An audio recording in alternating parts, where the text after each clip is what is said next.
Pascal Albagnac est aujourd'hui avec nous. Il représente la CNR, la Compagnie nationale du Rhône. Vous êtes directeur de la région d'Avignon. Aujourd'hui, quel est le rôle de la CNR? Un rôle qui a peut-être un petit peu évolué ces dernières années? Eh bien, le rôle de la CNR aujourd'hui, c'est déjà d'exploiter les aménagements hydroélectriques, exploiter la puissance du fleuve. Donc ça, c'est son rôle historique. Mais dans son rôle historique, elle avait aussi l'objectif d'aménager le fleuve pour la navigation et puis de développer l'irrigation dans la vallée du Rhône, donc pour favoriser le développement de l'agriculture. Donc ces missions, elles restent toujours d'actualité.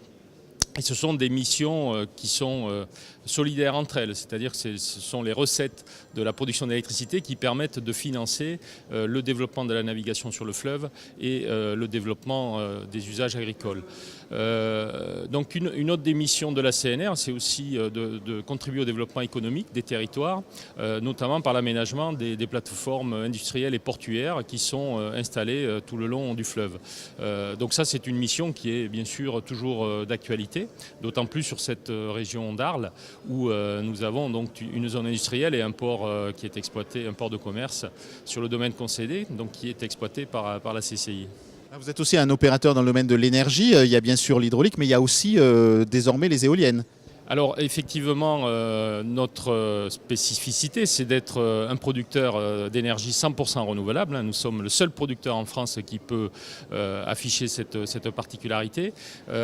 Donc déjà depuis plus de 10 ans, nous avons diversifié notre production en investissant dans des nouveaux moyens de production, soit des parcs éoliens ou alors des parcs photovoltaïques.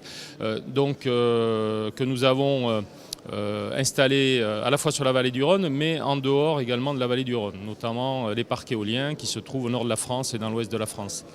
Aujourd'hui, vous avez aussi un rôle dans ce qu'on appelle la diversité. Vous parliez tout à l'heure des pêcheurs, de tous ceux qui utilisent le Rhône. Comment est-ce qu'on facilite le multi-usage, comme on dit? Le pêcheur, le touriste, le kayakiste, les gens qui veulent aller un peu sur les lônes du Rhône, c'est-à-dire ces zones qui sont souvent inondées.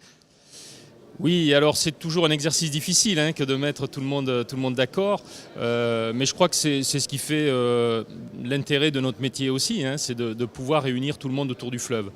Donc depuis quelques années, par l'intermédiaire des missions d'intérêt général, la CNR a souhaité permettre aux riverains et à l'ensemble des populations de se réapproprier ce fleuve dont elle s'était coupée pendant plusieurs dizaines d'années. Donc l'objectif, c'est de retrouver des usages autour du fleuve et de permettre donc ce développement économique, que le fleuve soit vraiment une terre de jeu, de loisirs pour l'ensemble des riverains. Alors, vous avez parlé des inondations, oui, effectivement, c'est aussi un enjeu majeur, surtout dans cette région, dans le sud de la vallée. Donc la CNR, même si la protection contre les inondations ne fait pas partie de ses missions, mais elle veille bien sûr à exploiter les aménagements en toute sécurité pour les usagers et pour les riverains. Pour qu'on comprenne bien, parce que les évolutions sont importantes, aujourd'hui la CNR, c'est un acteur public, c'est un acteur privé?